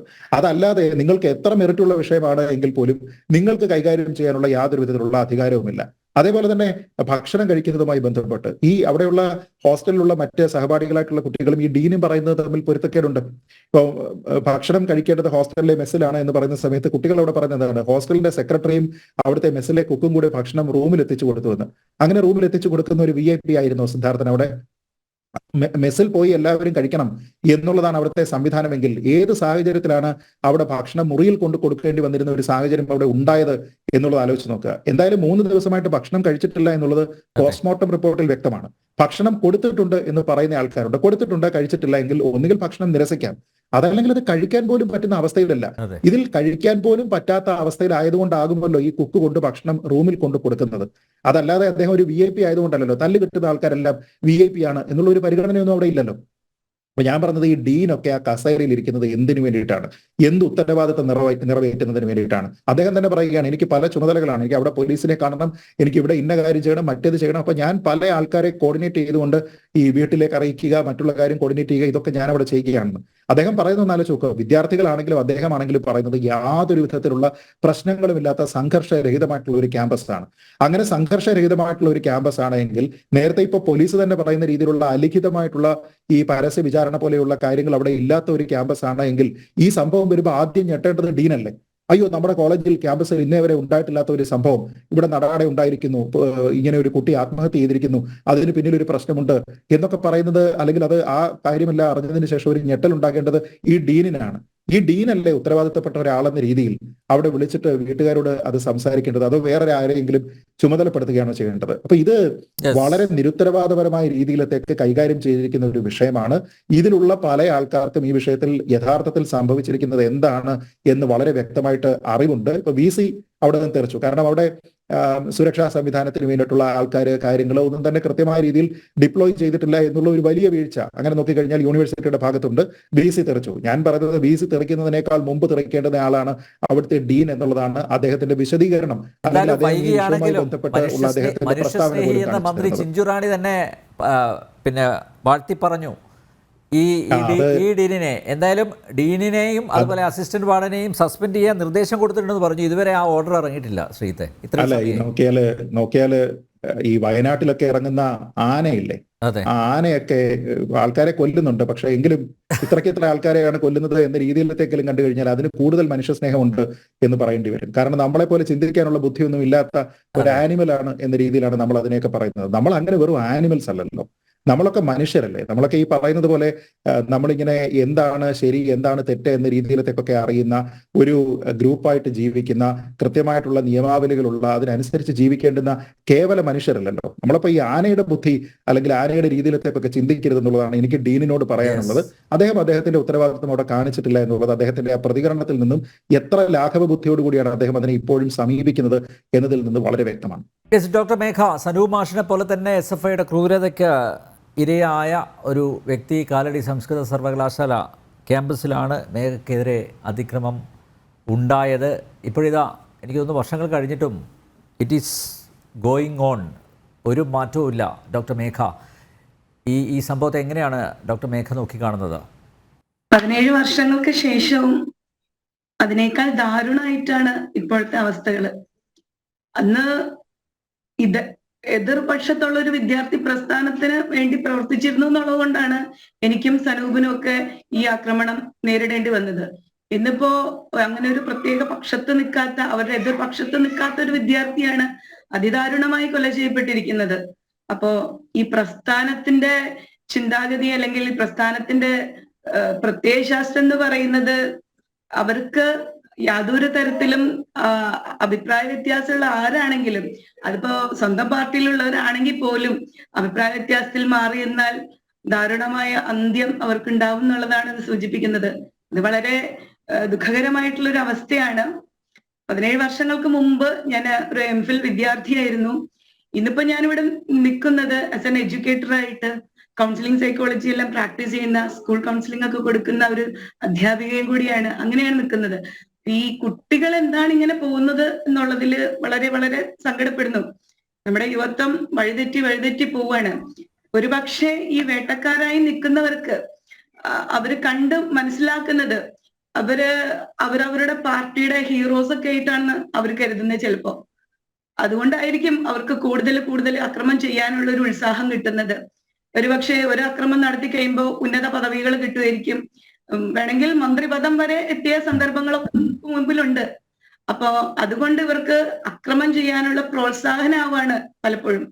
ഒരു അക്രമം ചെയ്തിട്ട് ജയിലിൽ പോയി വളരെ കഷ്ടപ്പെട്ടും ബുദ്ധിമുട്ടിയൊക്കെ ആയിരിക്കും ചിലരൊക്കെ ജാമ്യം എടുത്തിട്ട് വരുന്നത്. ആ തെറ്റ് ചെയ്തിട്ടുണ്ട് എന്നുള്ളത് അവിടെ റെക്കോർഡഡ് ആണ്. അങ്ങനെ തിരിച്ചു വരുന്നവർക്ക് വമ്പൻ സ്വീകരണങ്ങളൊക്കെയാണ് ഇവിടെ കൊടുത്തു കാണുന്നത്. അപ്പോ അതെല്ലാം ഇവരെ വീണ്ടും ക്രൂരകൃത്യങ്ങൾ ചെയ്യാനായിട്ട് പാകപ്പെടുത്തുന്നു. പിന്നെ പ്രധാനമായിട്ടുള്ളത് ഇതില് അധ്യാപകര്, അനധ്യാപകര്, പ്രത്യേകിച്ച് അവിടുത്തെ സർവകലാശാലയുടെ മേലുദ്യോഗസ്ഥരെല്ലാം ഇൻവോൾവ്ഡ് ആണെന്നുള്ളതാണ് ചർച്ചകളൊക്കെയും നമ്മളെ ബോധ്യപ്പെടുത്തിക്കൊണ്ടിരിക്കുന്നത് ഓരോ ദിവസവും. അപ്പോ ഈ അധ്യാപകരായിക്കോട്ടെ അനധ്യാപകരായിക്കോട്ടെ, ഈ ഉന്നത പദവികളിലിരിക്കുന്ന, സർവകലാശാലയുടെ ഉന്നത പദവികളിലിരിക്കുന്നവർ, അവരുടെ രാഷ്ട്രീയത്തിനനുസരിച്ചുള്ള വിദ്യാർത്ഥികളെ പ്രോത്സാഹിപ്പിച്ചു വിടുന്നു. മറ്റു വിദ്യാർത്ഥികളെ ശാരീരികമായും അവശതയാക്കും, മാനസികമായും അവശതയാക്കും. ഞാൻ അതിലൊരു വിക്ടിമാണ്. എനിക്ക് അങ്ങനെ അധ്യാപകരുടെ പകപോക്കലിനും വിധേയമാവേണ്ടി വന്നിട്ടുണ്ട്. കാലടി യൂണിവേഴ്സിറ്റിയിൽ പഠിക്കുമ്പോൾ 2001 ഇപ്പൊ ഞാൻ 99 പ്രീഡിഗ്രിയുടെ ലാസ്റ്റ് ബാച്ച്, അങ്ങനെയാണ് ഞാൻ ജോയിൻ ചെയ്യുന്നത്. അപ്പൊ 2001 എന്റെ +2 പ്രീഡിഗ്രി കഴിയുന്ന സമയത്താണ് ആദ്യത്തെ ആക്രമണം നേരിടുന്നത്. അപ്പോ രക്ഷാബന്ധൻ മഹോത്സവമാണ്, 2 ഇൻസിഡന്റും രക്ഷാബന്ധൻ മഹോത്സവമാണ്. അതായത് ക്യാമ്പസുകളില് സാഹോദര്യത്തിന്റെ മഹോത്സവമാണ് രക്ഷാബന്ധൻ. സാഹോദര്യത്തിന്റെ സന്ദേശം അവിടെ പാടില്ല എന്നുള്ളതാണ് എതിർപക്ഷത്ത് നിൽക്കുന്ന ഈ വിദ്യാർത്ഥി പ്രദേശം. അപ്പോ ആ സമയത്ത് അറ്റാക്ക് ചെയ്യപ്പെട്ടപ്പോ എന്റെ ഇടത് കാലിന്റെ 2 വിരലാണ് ഫ്രാക്ചർ വന്നത്. ഞാനൊരു ക്ലാസിക്കൽ ഡാൻസറാണ്, പെർഫോമിംഗ് ആർട്ടിസ്റ്റ് ആണ്. ഞാൻ പഠിച്ചുകൊണ്ടിരുന്നത് പെർഫോമിംഗ് ആർട്സ് ഗ്രൂപ്പിൽ ഡാൻസ് തന്നെയായിരുന്നു അവിടെ.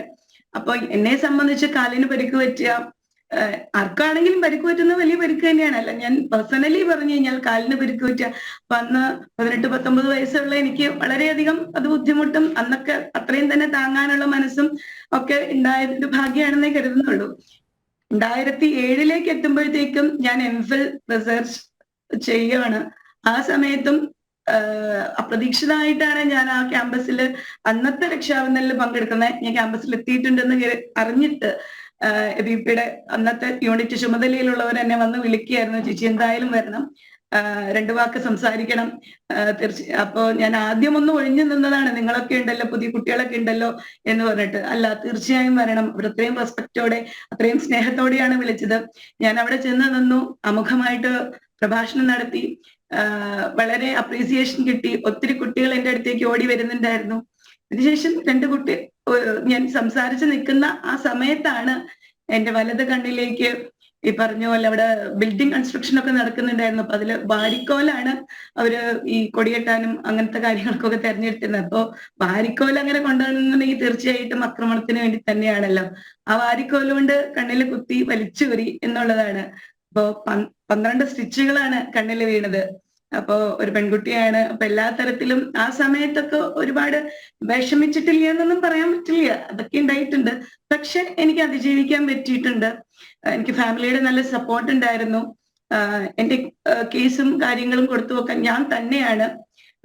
അങ്ങനെ കാര്യങ്ങള് എന്റെ അടുത്ത സുഹൃത്തുക്കളാണ് അങ്ങനത്തെ കാര്യങ്ങൾക്ക് എനിക്ക് കൂടെ ഉണ്ടായിരുന്നതും.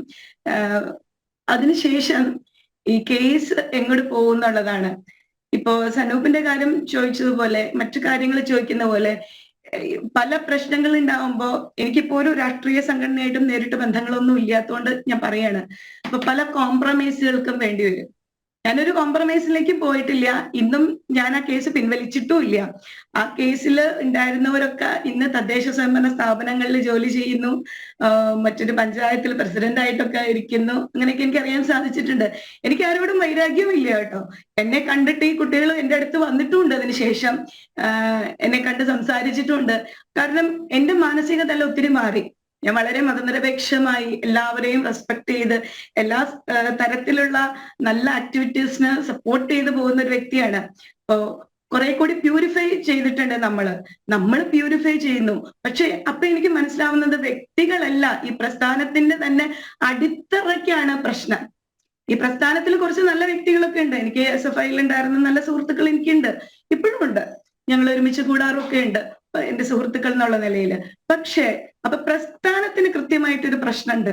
അത് കാലാകാലങ്ങളായിട്ട് ഇങ്ങനെ നിലനിൽക്കുന്നു. ഇപ്പൊ 17 വർഷം, സനൂപിന്റെ കാര്യത്തെ 16 വർഷം, പെരുമല പമ്പ കോളേജിലെ കാലം എടുത്താൽ അതിനുമൊക്കെ എത്രയോ വർഷം, അതിനും മുമ്പിലേക്ക് ഇങ്ങനെ നീളുകയാണ് ഈ സംഭവം. അപ്പൊ അത്തരത്തില് ഇതിങ്ങനെ വളർന്നുകൊണ്ട് വരികയാണ് അക്രമമെങ്കിൽ ഈ വിദ്യാർത്ഥി സംഘടനാ പ്രവർത്തനത്തിന് കൃത്യമായിട്ടുള്ള നിയമനിർമ്മാണം ഉണ്ടാവണം എന്നുള്ളതാണ് എന്റെ അഭിപ്രായം.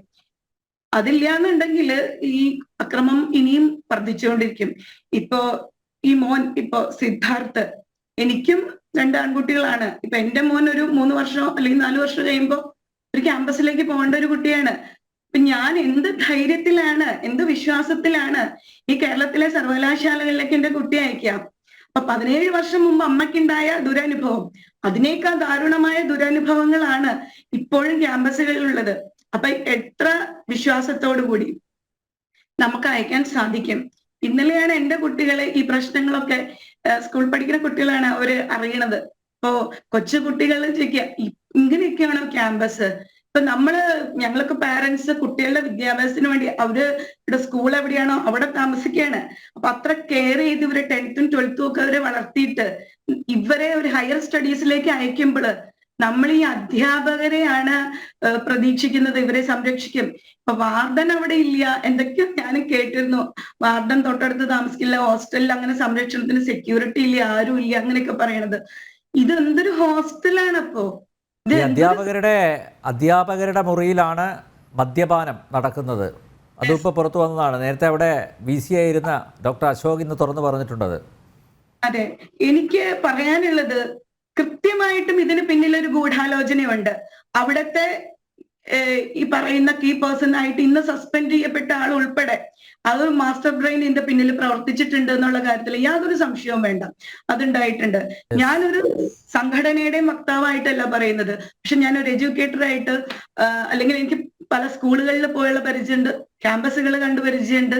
അപ്പോ ഞാൻ പറയുകയാണ്, ഇത് ഇനിയും വിട്ടുകൊടുത്തുകൂടാ. കേരളത്തിലെ പേരൻസ് നന്നായിട്ട് ചിന്തിക്കണം. കാരണം നമ്മുടെ കുട്ടികളുടെ പിന്നാലെ നമ്മൾ ഉണ്ടായേ പറ്റൂ. കാരണം നീതി ഇവിടെ നടപ്പാകുന്നൊക്കെ പറഞ്ഞ് സ്വാതന്ത്ര്യത്തോടെ നമുക്ക് ഈ കുട്ടികളെ അയക്കാൻ പറ്റില്ല.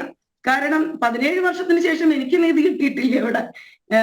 അപ്പൊ ഞാൻ അച്ഛനും അമ്മയെന്നൊന്നും പറയാൻ പറ്റില്ല. ഒരുപക്ഷെ എന്റെയൊക്കെ എന്താ പറയാ, ഈ കുട്ടിയുടെ അമ്മ എന്നൊക്കെ പറയുന്നത് ഞാനും ഒക്കെ വലിയ വ്യത്യാസമൊന്നും ഉണ്ടാവില്ല. അപ്പൊ എനിക്ക് അവരുടെ വേദന നന്നായിട്ട് എനിക്ക് ഫീൽ ചെയ്യാൻ പറ്റുന്നുണ്ട്. അപ്പൊ ഈ അമ്മമാരുടെ കണ്ണീരാണ് മക്കളെ നിങ്ങൾ ഈ വാങ്ങിക്കൂട്ടണതെന്നാണ് എനിക്ക് ഇപ്പൊ ഈ കുട്ടിയെ കൊന്ന ആൾക്കാരോട് എനിക്ക് അങ്ങനെ തന്നെ പറയാൻ പറ്റുന്നുള്ളൂ. അങ്ങനെയുള്ളവരോട് എനിക്ക് പറയാനുള്ളത്, നിങ്ങൾക്കും ഉണ്ട് പാരന്റ്സ്. അവര് നിങ്ങൾ ഈ അക്രമത്തിന് വേണ്ടി തള്ളി വിട്ടിരിക്കുകയാണോ? അത് പാരമ്പര്യമായിട്ട് പാർട്ടിയിലുള്ള കുടുംബാണെന്നൊക്കെ പറഞ്ഞ് നിങ്ങൾ അങ്ങോട്ട് തള്ളി വിട്ടിരിക്കുകയാണോ? അല്ല, നിങ്ങളുടെ മേലെ ഒരു പ്രതീക്ഷയില്ലേ? പിന്നെ എനിക്ക് പറയാനുള്ളത്, ഇത് വെറ്റിനറി യൂണിവേഴ്സിറ്റി, അതായത് മൃഗങ്ങളെ പരിപാലിക്കണം. നമ്മൾ മനുഷ്യരെ പരിപാലിക്കുന്നതിനേക്കാൾ അപ്പുറം ആർദ്രതയുള്ള ഒരു ഹൃദയം വേണം, സ്നേഹമുള്ള ഒരു മനസ്സ് വേണം ഈ മൃഗങ്ങളെ താലോലിക്കാനും വളർത്താനും.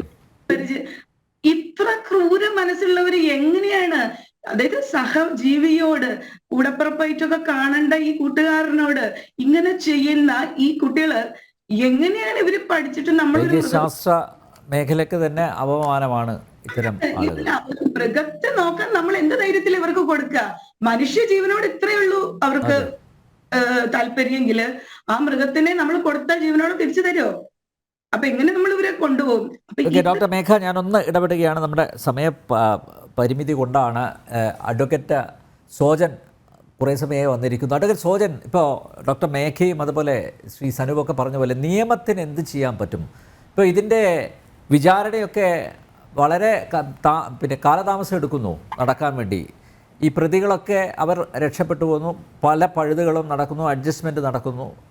ഇതിനി ആവർത്തിക്കാതിരിക്കാൻ ഈ നിയമത്തിനകത്ത് നിന്നുകൊണ്ട് എന്ത് ചെയ്യാൻ പറ്റും? മാത്രമല്ല, ഇതൊരു മോബ് ലിഞ്ചിങ് ആണ് അല്ലേ? ആൾക്കൂട്ട വിചാരണയാണ് നടന്നത്. അതിനുശേഷമുള്ള കൊലപാതകം, അങ്ങനെ തന്നെ പറയാൻ പറ്റുള്ളൂ, അങ്ങനെ ഇതിനെ കാണാൻ പറ്റുള്ളൂ. അപ്പോൾ നമുക്ക് നിയമത്തിൻ്റെ പരിധിയിൽ നിന്നുകൊണ്ട് ഇത്തരം സംഭവങ്ങൾ ആവർത്തിക്കാതിരിക്കാൻ എന്ത് ചെയ്യാൻ സാധിക്കും അഡ്വക്കേറ്റ് സോജൻ? സ്വാഭാവികമായും ഏത് ക്രൈമും ആവർത്തിക്കപ്പെടാതിരിക്കുന്നതിന് മാതൃകാപരമായ രീതിയിലുള്ള വിചാരണയും മാതൃകാപരമായ ശിക്ഷയും ഒക്കെ ഉണ്ടാവേണ്ട. സ്വാഭാവികമായും അത്തരമൊന്നും ഉണ്ടാകേണ്ടതാണ് ഈ കേസിലും. കാരണം കേരളം മുഴുവൻ ഏറ്റെടുത്തിരിക്കുന്ന ഒരു കേസ് എന്ന രീതിയിൽ ജനം മുഴുവൻ കണ്ടുകൊണ്ടിരിക്കുന്നുണ്ട് കാര്യങ്ങളില്ല. പക്ഷെ ഇവിടെ എങ്ങനെയാണ് നമ്മൾ ഈ പലപ്പോഴും ചില വാക്കുകൾ ഉപയോഗിക്കാറുണ്ട്, ജനകീയ വിചാരണ, ജനകീയ കോടതി എന്നൊക്കെ. നമ്മൾ എന്തുകൊണ്ടോ ചില പ്രതിഷേധത്തിന്റെ ഭാഗമായിട്ട്, ചില പ്രൊട്ടസ്റ്റിന്റെ ഭാഗമായിട്ട് നമ്മൾ ചിലപ്പോൾ നടത്തുമായിരിക്കും. പക്ഷെ അത്തരത്തിൽ ലിറ്ററലായിട്ട് അതിന് കയറി പോകുന്നത് യഥാർത്ഥത്തിലുള്ള നിയമ സംവിധാനത്തോടുള്ള വെല്ലുവിളിയാണ്. അങ്ങനെ ഒരു വാക്ക് പോലും. അപ്പൊ ഇവര് സ്വയം വിചാരണ നടത്തുന്നു, നേരത്തെ പറഞ്ഞ സ്വയം ന്യായാധിപന്മാരാകുന്നു, സ്വയം നിയമം ഉണ്ടാക്കുന്നു, നിയമം നിർമ്മിക്കുന്നു, നിയമം നടപ്പാക്കുന്നു. ഇതെല്ലാം ചെയ്യുമ്പോൾ നിലവിലുള്ള നിയമ സംവിധാനത്തെയാണ് വെല്ലുവിളിക്കുന്നത്. അപ്പോ ഒന്നുകിൽ അങ്ങനെ നിയമ സംവിധാനത്തെ വെല്ലുവിളിക്കലാവാം, അല്ലെങ്കിൽ ഇതൊക്കെ ഞങ്ങൾ നിയമത്തിന് അതീതരാണ്, ഞങ്ങൾക്ക് ഇതിനപ്പുറത്തേക്കാണെന്നുള്ള തോന്നലാവാം. എന്ത് തന്നെയാണെങ്കിലും അതത്ര നല്ല ഒരു പരിഷ്കാരമുള്ള ഒരു സമൂഹത്തിന് യോജിച്ച കാര്യമല്ല. വളരെ പ്രിമിറ്റീവായ സ്റ്റേജിൽ നമുക്കറിയാമല്ലോ, ട്രൈബൽ ആയിട്ടുള്ള കാര്യങ്ങളിലൊക്കെ നമുക്ക് പണ്ടേ പുരാതനമായ കാര്യങ്ങളിലൊക്കെ ഇത്തരം വിചാരണ രീതികളൊക്കെ ഉണ്ടാവും. പലയിടത്തും കല്ലെറിയാനും പലതിലും ഒക്കെ പല പല രീതി. പക്ഷെ നാം എങ്ങനെയോ ഒരു സമൂഹം എത്രയോ മുന്നോട്ട് കടന്നു വന്നിരിക്കുന്നു. അത്തരം ബോധങ്ങളിലേക്ക് സഞ്ചരിക്കാതെ നിലവിലെ നിയമത്തെ തന്നെയാണ് വെല്ലുവിളിക്കുന്നത്. ഞാൻ പറഞ്ഞത് അടിസ്ഥാനപരമായി എല്ലാ ക്രൈമും, ഏത് ക്രൈമും അത് സത്യത്തിൽ നിയമത്തെ വെല്ലുവിളിക്കാൻ. അതുകൊണ്ടാണല്ലോ ഒരു ക്രൈം ഉണ്ടാവുമ്പോൾ സ്റ്റേറ്റ് ആണല്ലോ കംപ്ലൈനന്റ്, മറ്റേ വിക്ടിമോ വിറ്റ്നസോ ഒക്കെയാണ് ആവുന്നത്. അപ്പൊ അങ്ങനെ ആവുമ്പോ ഇത്തരത്തിൽ നടത്തുമ്പോൾ പഞ്ചായത്തുകൾ അല്ലെങ്കിൽ അത്തരത്തിൽ നമ്മുടെ ഇത്തരം വിചാരണ നടത്തുന്ന, സ്വയം വിചാരണ നടത്തി തീരുമാനിക്കുന്ന കാര്യങ്ങൾ വരുമ്പോൾ അതെല്ലാം തന്നെ നിലവിലെ നിയമ സംവിധാനത്തെയാണ് നോക്കുകുത്തിയാക്കുന്നത്. അത് ഭരണകൂടങ്ങൾ തിരിച്ചറിയണം. ഭരണകൂടം ആ ഒരു അർത്ഥത്തിൽ വേണം ഇത്തരം കേസുകളെ കൈകാര്യം ചെയ്യാൻ. കാരണം ഏത് ചെറിയ ക്രൈം ആണെങ്കിൽ പോലും ഭരണകൂടത്തെ വെല്ലുവിളിക്കുമ്പോൾ ഇവിടെ ഇങ്ങനെ കുറെ ആൾക്കൂട്ടം കൂടി വിചാരണ നടത്തി സ്വയം കാര്യങ്ങൾ തീരുമാനിച്ചിരിക്കുന്നു. പിന്നെ സ്റ്റേറ്റ് എന്തിനാണ്? സ്റ്റേറ്റിലെ കാര്യങ്ങൾ ചെയ്യേണ്ടത്. അത്തരം അർത്ഥത്തിൽ അതിനെ വ്യാഖ്യാനിക്കപ്പെടണം. ഇത് അൺലോഫുൾ അസംബ്ലിയാണ്. ഇത് ഗ്രീവിയസ് ആയിട്ട് ഒഫൻസുകളൊക്കെ അതിനകത്തുണ്ട്. അപ്പൊ അത് എല്ലാ അർത്ഥത്തിലും നിർഭാഗ്യകരം ഈ സ്റ്റേറ്റ് തന്നെ പ്രതികൾക്ക് എല്ലാ സംരക്ഷണവും നൽകുന്നു എന്നുള്ളതാണ്. അതുകൊണ്ടാണല്ലോ ഇത്രയും ദിവസമായിട്ടും ദുർബലമായിട്ടുള്ള വകുപ്പുകളാണ് ചുമത്തിയത്. ഇവിടെ 302 എന്തുകൊണ്ട് വരുന്നില്ല? നമ്മൾ ചർച്ച ചെയ്യുന്നതും അതാണ്. അതും ഇവരെ സംരക്ഷിക്കുന്നതിന്റെ ഭാഗമായിട്ട് തന്നെയല്ലേ? അത് ഇൻവെസ്റ്റിഗേഷനാണ് അതിനകത്ത് പറയേണ്ടത്. ഇൻവെസ്റ്റിഗേഷൻ അതിന്റെ പക്ഷെ ഉണ്ടാവേണ്ടതാണ്. ഇല്ലെങ്കിൽ അതിനെ വിജിലന്റ് ആകുന്ന കോടതി സംവിധാനത്തിലൂടെ നമ്മൾ അതിനെ അത് ഉറപ്പുവരുത്തേണ്ടതാണ്. ആ സംവിധാനത്തെ കൂടുതൽ കൃത്യതയോടെ ഉറപ്പുവരുത്തേണ്ടതാണ്. കാരണം ഇതൊക്കെ സുപ്രീം കോടതി വരെ പറഞ്ഞിട്ടുള്ളതാണ്. കാരണം സ്റ്റേറ്റ് ഇത്രയും ഓണസ്റ്റ് ആയിട്ട് കൃത്യമായിട്ട് ജനങ്ങൾ നിയമം കയ്യിലെടുക്കുന്ന സാഹചര്യം ഉണ്ടാവരുതെന്ന് 2018 DV ചന്ദ്രചൂഡ് സുപ്രീം കോടതി പറഞ്ഞിട്ടുള്ള കാര്യങ്ങളാണ്. അത് അങ്ങനെ ജനങ്ങൾ നിയമം കയ്യിലെടുക്കാവുന്ന, നമ്മൾ പലപ്പോഴും പറയും ആലങ്കാരികമായ പല പ്രയോഗങ്ങളും നടത്തും. ഞങ്ങൾക്ക് വിട്ടുതരിക, ജനം തീരുമാനിക്കട്ടെ എന്നൊക്കെ പറയും. പക്ഷെ അങ്ങനെ ജനങ്ങൾക്ക് കൈകാര്യം ചെയ്യാവുന്നതല്ല നിയമം. നിയമം എല്ലാത്തിനും മുകളിൽ, നിയമത്തിന് സഞ്ചരിക്കേണ്ട ഒരു സഞ്ചാര പദത്തിലൂടെ എല്ലാ സംവിധാനത്തിന്റെയും മുകളിൽ നിൽക്കുമ്പോഴാണ് നിയമവാഴ്ച ഉണ്ടാവുന്നത്. നിയമമാണ് വാഴേണ്ടത്, അല്ലാതെ ഞാൻ നിയമത്തെ എടുത്ത് വാഴുകയല്ല, ഞങ്ങൾ നിയമത്തിന് മുകളിലാവുകയല്ല. അത് സത്യത്തിൽ അതൊരു ധാർഷ്ട്യത്തിന്റെ മനോഭാവം കൂടിയാണ്. അത്തരത്തിൽ അത് ഒരിക്കലും അത് വളർന്നു വരുന്നത് സൊസൈറ്റിയെ മൊത്തത്തിലുള്ളത് ഇതാണ്. അപ്പൊ നമ്മൾ പറയില്ലേ ചില പ്രത്യയശാസ്ത്രങ്ങൾ, വെറുപ്പിന്റെ പ്രത്യയശാസ്ത്രം എന്നൊക്കെ പറയുന്ന പോലെ തന്നെ അപകടകരമായ ഒന്ന് ഈ ധാർഷ്ട്യത്തിന്റെ പ്രത്യയശാസ്ത്രത്തിലും അന്തർലീനമാണ്. അപ്പൊ ഇത്തരത്തിൽ ആരും ചോദിക്കാനില്ലാത്ത ഒരു ധാർഷ്ട്യത്തിന്റെ പ്രത്യയശാസ്ത്രം അങ്ങനെ ഉണ്ടാവരുത്. കാരണം ഇവിടങ്ങളിൽ നിന്ന്, നമ്മുടെ ക്യാമ്പസുകളിൽ നിന്ന് നമ്മൾ പ്രതീക്ഷിക്കുന്നത് നാളെയുടെ പ്രതീക്ഷയാണ്, സ്നേഹത്തിന്റെ പ്രത്യയശാസ്ത്രങ്ങളാണ്. അതിന് വിഘാതമായിട്ടുണ്ടാവുമ്പോൾ സ്വാഭാവികമായും നമ്മുടെയൊക്കെ മനസ്സുകളിൽ വലിയ വേദന ഉണ്ടാവും. ഓക്കെ, വളരെയധികം നന്ദി അഡ്വക്കേറ്റ് സോജൻ. കുറച്ച് സമയമേ താങ്കൾക്ക് സംസാരിക്കാനായുള്ളൂ. എനിക്ക് വിഷമമുണ്ട്. എന്തായാലും ശ്രീ ഷിബുവിനോട് എനിക്ക് പറയാനുള്ളത്, ഇനിയും അമാന്തിക്കരുത്. കാരണം തെളിവെടുപ്പ് പോലും പ്രഹസനമാക്കിയിരിക്കുകയാണ്. ഇന്ന് മാരകായുധങ്ങൾ ഈ തെളിവെടുപ്പിൽ കണ്ടെടുത്തത് എന്താണെന്ന് നന്നായിട്ട് നമ്മളൊക്കെ കണ്ടതാണ്. അപ്പോൾ അതുകൊണ്ട് ഈ അന്വേഷണം അട്ടിമറിക്കാനുള്ള എല്ലാ ശ്രമവും, കൊണ്ടുപിടിച്ച ശ്രമം നടക്കുന്നുണ്ട്.